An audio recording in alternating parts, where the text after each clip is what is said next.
안녕하세요. 이번 시간에는 유나이트 플랫폼의 모드 오브 액션에 대해서 알아보도록 하겠습니다. 이게 무슨 말이냐면요. 한마디로 작용 기전을 말하게 됩니다. 위키피디아에 따르면은 mode of action은 describes a functional or anatomical change라고 적혀 있는데 이 anatomical이라는 말은 해부학적인 뜻을 가지고 있습니다. 예문에 보면은 뭐 해부학상의 유사성, 그러니까 anatomical similarity라는 말로 이제 쓰이게 되는데 어떤 화석이 뭐 비슷하다라는 것들 보면은 이렇게 쓰입니다. 그러니까 종합적으로 보면은 이제 MOA라고 하는 mode of 액션은 이 펑셔널 기능적으로나 아니면 해부학적으로 어떤 변화, 체인지가 일어난 것을 이제 묘사한다라고 볼 수가 있겠는데 어떤 결과로 인한 거냐? 어떤 거에 이제 노출이 되는 거죠. 익스포저라고 되어 있는데 이 익스포저는 우리가 증권사에서도 많이 보죠. 어떤 위험에 노출되어 있는 것들을 평가할 때 익스포저라는 말을 많이 쓰게 되는데 어쨌든 어떤 거에 이제 노출이 되었을 때 이제 기능적으로나 해부학적으로 변화가 있는 그런 것들을 묘사하는 게 작용 기전, mode of action입니다. 그래서 이제 drug mode of action이라고 하는 것은 약물이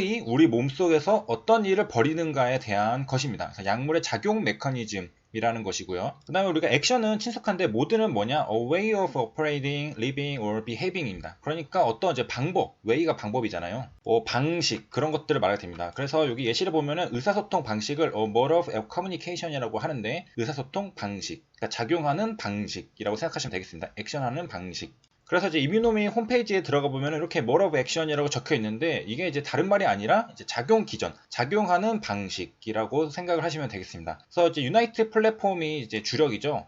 이뮤노믹 테라피틱스는요. 그래가지고 이런 것들은 뭐 브로드하고 로버스트한 이뮤 리스폰스를 뭐 가능하게 한다라고 나와 있고요. 그 다음에 여기 그림을 이제 잠깐 보고 오면요. 유나이트가 여기 있고요. 그 다음에 APC라고 적혀 있습니다. 그러니까 여기에 주로 작용을 해서 이게 영향을 주는 것들을 보니까 TH0, TH1, 그러니까 이거는 헬퍼티셀이죠. 그 다음에 CD8도 관계가 좀 있고, 그 다음에 B셀도 관계가 있는 걸 알 수가 있습니다. 그 다음에 이제 화살표 순서를 보니까 여기 MHC 클래스 2를 통해 가지고 요게 활성화가 되고, 그러니까 TH0가 먼저 활성화가 되고, 그 다음 1이 활성화되는 것을 알 수가 있겠습니다. 그 다음에 이제 MHC 클래스 1은 이제 일반적으로 이제 T셀이 계속 이제 확인을 하는 거죠. 그런 관계를 이제 묘사를 한 걸로 볼 수가 있겠고요. 그래서 이제 이전 영상들 보시면 아시겠지만 MHC 클래스 1은 일반 세포들이 다 가지고 있습니다. 그래가지고 그냥 일상적으로 이제 킬러 T셀이 이제 확인을 하는 그런 것이고, 그다음에 이제 클래스 2 같은 경우에는 이제 면역 세포들이 가지고 있어가지고 이런 것들이 바로 이제 후천 면역들을 이제 활성화시키는 작용 기전을 가지고 있죠. 그래서 이렇게 되어 있고, 그다음에 이제 마저 보면은 이제 요런 작용해서 resulting in a TH1 polarization이라고 말이 나와 있는데 이 폴라리제이션이 무슨 말이냐면요. 한국말로 뭐 분화, 분극화로 해석을 하시면 될 것 같습니다. 그래서 여기는 이제 대식세포 예시를 들은 게 있는데요. 보면은 뭐 이렇게 해가지고 역동적으로 M1 대식세포랑 M2 대식세포로 분극화 된다라고 나와 있습니다. 그래서 여기 그림을 보면요. 이게 이제 이렇게 M1 매크로페이지가 대식세포거든요. 그 다음에 M2 매크로페이지로 이렇게 분화가 되는 것을 확인할 수가 있겠습니다. 그래서 뭐 이제 다른 앱스트랙트를 보면 Who does the polarizing 이라고 적혀 있어가지고 T셀은 이제 can polarize 할 수 있다라고 나와 있죠. 그래서 T셀은 지금 T1이랑 T2 effector cell types로 이제 polarize 될 수가 있다라고 나와 있고요. 그래서 이제 영어 사전 뜻을 보면은 이제 to divide into two completely opposing group이라고 적혀 있죠. 그러니까 다른 그룹으로 이제 완벽하게 이제 나눌 수 있는 그런 것들을 이제 폴라라이즈라고 합니다. 그래서 이제 돌아서 왔는데 이제 핵심은 이겁니다. 수지상 세포를 통한 조력 T세포의 분화. 그러니까 영어로는 헤퍼티셀 폴라라이징이 여기서 나오죠. through dendritic cell이라고 적혀 있으니까 요거는 이제 수지상 세포입니다. 줄여서 DC라고 부르게 되고요. 그래서 DC 세포를 통해 가지고 요 헤퍼티셀이 폴라라이징을 한다는 겁니다. 그래서 이제 다시 그림으로 오면은 이제 이해가 될 수 있는 부분이 있겠죠. 그래서 APC 같은 경우에는 이제 항원 제시세포잖아요.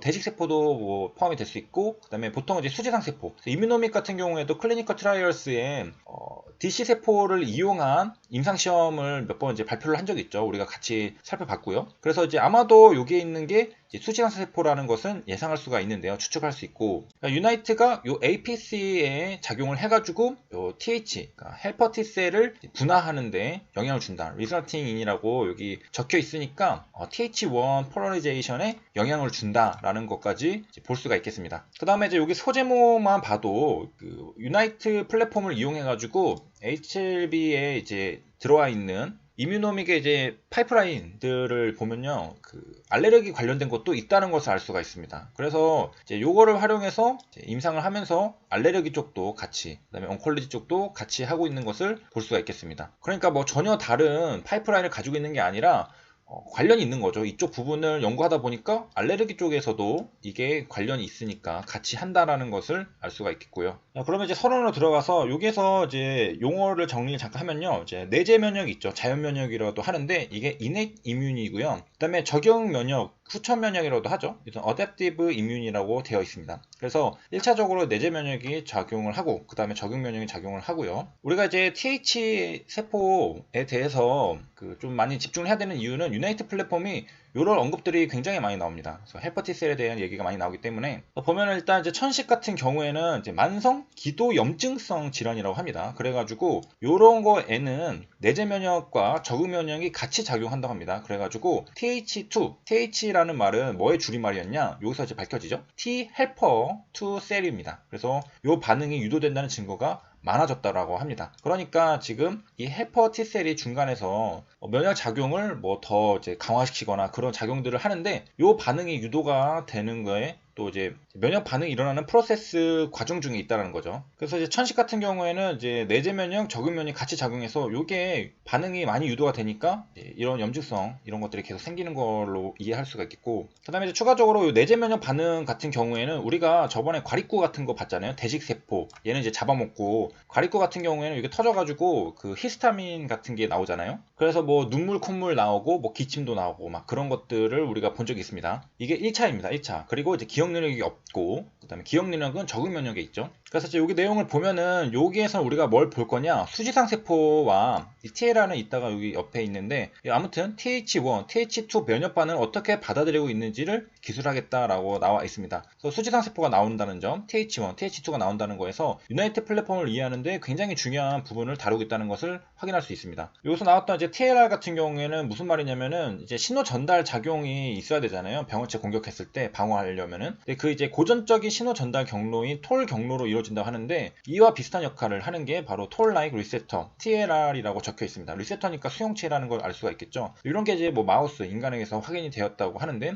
이런 것들을 통해서 TH1, TH2 면역 반응이 어떻게 받아들이고 있는지를 보겠다라는 겁니다. 그래서 이제 우리가 궁금한 건 요거겠죠. 수지상 세포를 통한 T세포 신호 전달. 그래서 이제 수지상 세포가 무슨 역할을 하냐? 이제 자극물에 대해 가지고 뭐 병원체 같은 거겠죠. 면역 체계가 작동을 할 것인지 안 할 것인지 그런 것들을 이제 초기에 결정하는 이제 선천 면역인데요. 그러니까 만약에 작동한다면 염증 반응을 유도하게 되고 뭐 아니면은 이제 관용으로 받아들일 것인가를 결정하게 되겠습니다. 그래서 이 결정을 바탕으로 이제 나중에 이제 T 림프구가 어떤 T 림프구로 분화할 것인가가 결정이 되겠죠. 만약에 그냥 받아들이기로 했다. 이거는 몸에 해가 되지 않아 라고 했다면은 그냥 가만히 있겠죠. 하지만은 이거는 우리 몸의 적군이다라고 하면은 이제 T 림프가 분화하면서 이제 공격 태세를 할 겁니다. 이제 군사들을 모으고 공격할 준비를 해야겠죠. 그래서 이제 다음 시간에 이어서 하기로 하고 이제 이번 시간 정리를 하면은 이제 이뮤노메 홈페이지 들어오면은 이제 파이프라인 쪽에 모드 오브 액션이라고 적혀 있는데 이것은 작용하는 방법, 액션하는 방법이니까 작용 기전이라고 되어 있고요. 그다음에 이제 그림을 보면 유나이트가 APC에 작용을 해서 MHC2를 바탕으로 TH0, TH1, 그 다음에 MHC 클래스 1으로는 T셀에, 그 다음에 B셀에도 영향을 주고 이렇게 볼 수가 있겠습니다. 여기까지 시청해주셔서 감사합니다.